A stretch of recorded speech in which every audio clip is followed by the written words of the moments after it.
ये द्वितीय कैबिनेट बैठक थिला एवं ये द्वितीय कैबिनेट बैठक रे समस्त कैबिनेट रो सदस्य माने उपस्थित थिले। आमर जड़े सदस्य पूर्वतन जड़े सदस्य डेप्यूटी सीएम कनकवदन सिंहदेव महाशय सी भिसी माध्यम बलांगीर रु जोड़ी होते एवं एथिरे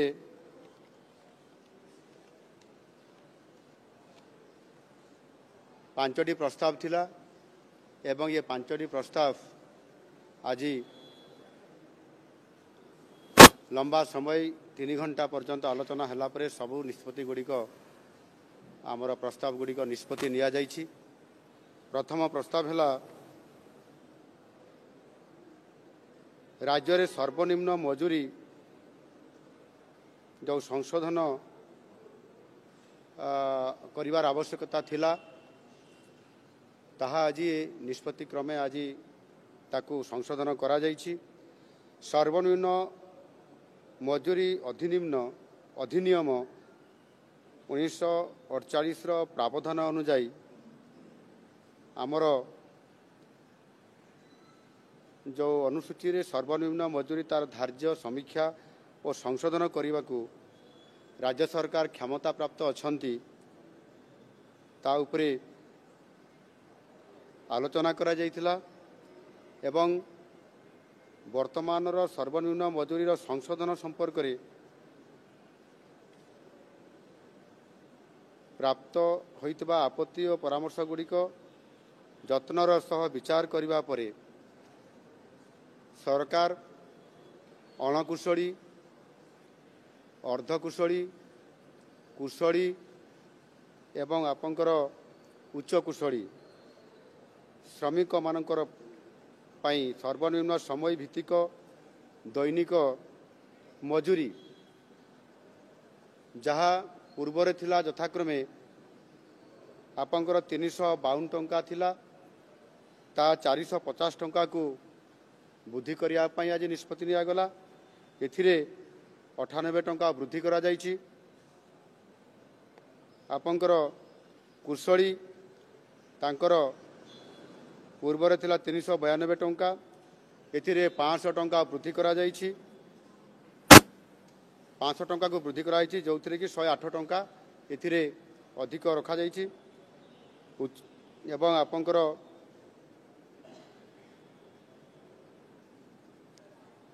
उच्च कुशली जहाँकि आपंकर 442 टंका थिला ताकू 500 टंका को वृद्धि करा जाइछि।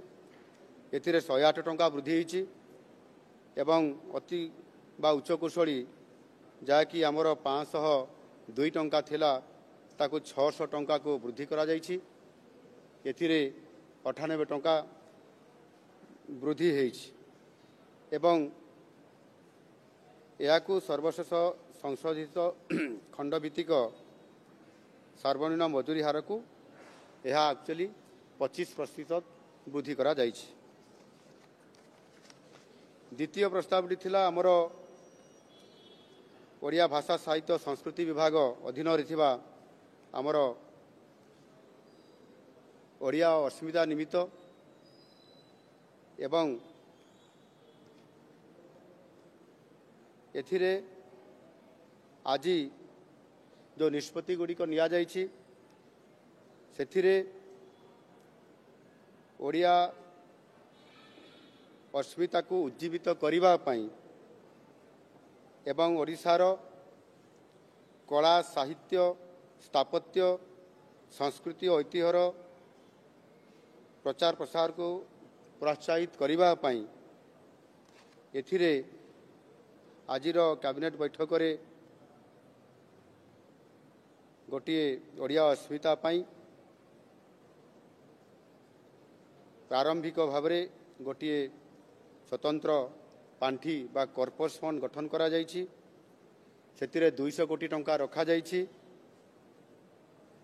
ये स्वतंत्र पांठी बा कॉर्पस फंड रे विशेष करिकी ओडिया अस्मिता भवन गठन करिबा, ओडिया अनुवाद एकाडेमी प्रतिष्ठा विश्वस्तरीय तालपत्र पथी संग्रहालय प्रतिष्ठा, पाइक विद्रोह स्मारकीर उन्नतीकरण, बालीजात्रा को अंतर्जातीय मान्यता पाई प्रयास, कलाकार गौरव निधि योजना, ओडिसी नृत्य और संगीत प्रशिक्षण निमंते आर्थिक प्रोत्साहन, जातीय विश्वविद्यालय और अंतर्जातीय विश्वविद्यालय ओडिया चेयर प्रतिष्ठा, जिला स्तरीय ई ग्रंथालय ई लाइब्रेरी स्थापन, सांस्कृतिक दल परिचालना व्यवस्था सीटीएमएस रो उन्नतीकरण निमित्त स्थिर करा जायछि।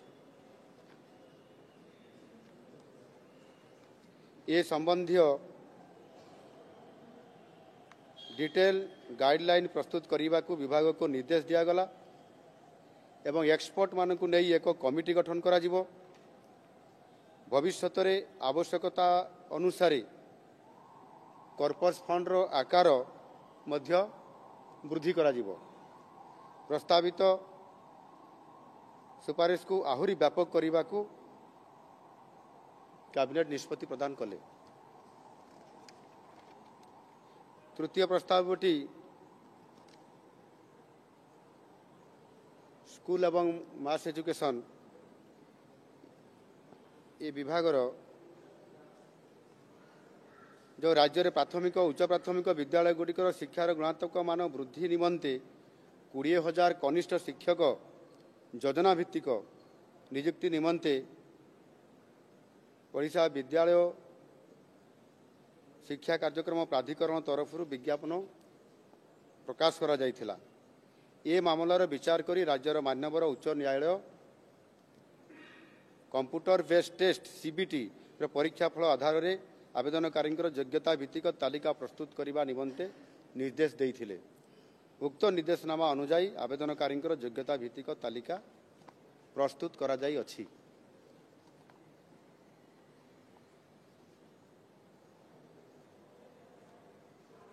ओडिशा विद्यालय शिक्षा कार्यक्रम प्राधिकरण द्वारा 18,788 प्रार्थी चयन तालिका प्रकाश निमंते प्रस्ताव आज राज्य कैबिनेट सूचना और मार्गदर्शन निमंते ताकू उपस्थापना करा जायथिला।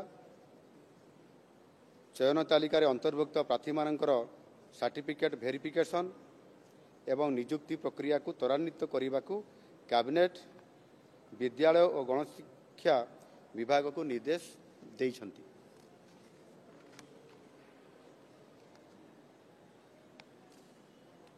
अन्य प्रस्तावटी होउची जल संपद विभागर उठा जलसेचन प्रकल्प को सचल एवं पुराना सचल प्रकल्प को दृढ़ीकरण योजनार अनुमोदन। एथिरे आपंकर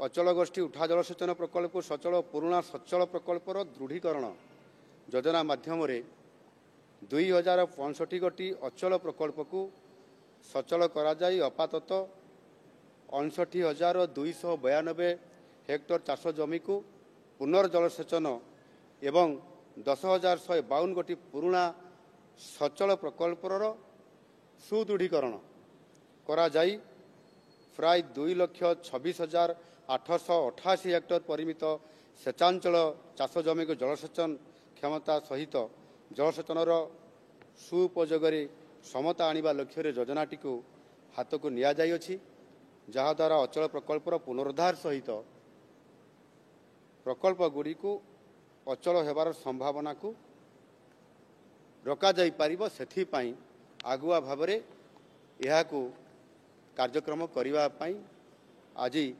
कैबिनेट रे आलोचना क्रमे निष्पत्ति निया जाइछि। आज कैबिनेट जल संपद विभाग उक्त योजना माध्यम आसंता 5 वर्ष आर्थिक वर्ष 2024-25 ठारू 2028-29 पर्यंत से मध्यरे मोट 1,084 कोटी 38 लक्ष टंकार राज्यर निजस्व संबल विनियोग करा जिबा पाई आज ये प्रस्तावटी को अनुमोदन करा जाइछि।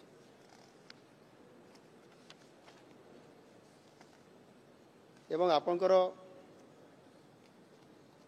पंचम प्रस्तावटी पीएम किसान रु जो बाद पड़ता हिताधिकारी को अंतर्भुक्त करने संबंध में 18/6/2024 तारीख पीएम किसान 17तम किस्ती प्रदान करने अवसर में राज्य बाद पड़ता योग्य हिताधिकारी को पीएम किसान योजनार मार्गदर्शिका अनुजाई सामिल करने जो बरगढ़ ठारे यह घोषणा करा जाइथिला सेही अनुसार आज ताकू कैबिनेट को अणा जाइथिला। एथिरे राज्यर समस्त कृषक परिवार को पीएम किसान योजना रे आर्थिक सहायता केंद्र सरकार मार्गदर्शिका अनुजाई विवेचना करा जिवो। एथि निमंते राज्य रे एक स्वतंत्र पदक्षेप निया जाई योग्य हिताधिकारी को शामिल करा जिवो।